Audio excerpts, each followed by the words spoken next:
নিজের সবটুকু যার জন্য ত্যাগ করেছেন সেও কিন্তু একদিন বলবি, কেন করেছিলে? আমি কি করতে বলেছিলাম? সমস্ত সমস্যায় তার পাশে থাকার পরেও একদিন শুনতে হবে, আমার সমস্যা আমি মিটিয়ে নিতে পারতাম, তুমি না থাকলেও চলতো। তার সমস্ত হারিয়ে যাওয়া সম্পর্ককে চেষ্টা করে তার কাছে ফিরিয়ে দেওয়ার পরেও আচমকা সে বলবে আপনিই নাকি তাকে একা করে দিতে চান। একটা দিন নিজের মতো চাইলেও ব্যস্ততার অজুহাত এসে দাঁড়াবে প্রাচীরের মতো। আসলে অনুভূতিগুলো মরে গেলে রয়ে যায় শুধু যুক্তি আর তর্কের পাহাড়।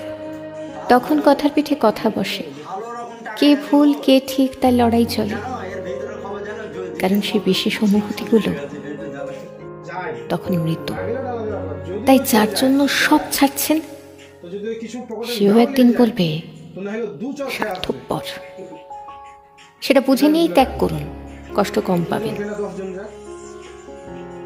কারণ আমরা মুখে যতই বলি এক্সপেকটেশন রাখি না, আসলে ভেতরে ভেতরে কিছু চাওয়া তো রয়ে যায়।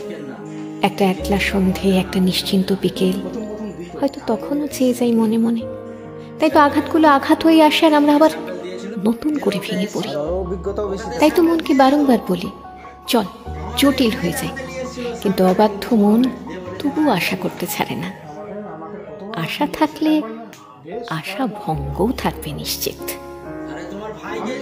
জীবনটা ঠিক পাহাড়ের বাঁকের মতো, অসম্ভব রহস্যময়। আজ যেটাকে নির্ভেজাল ভালোবাসা বলে মনে হচ্ছে,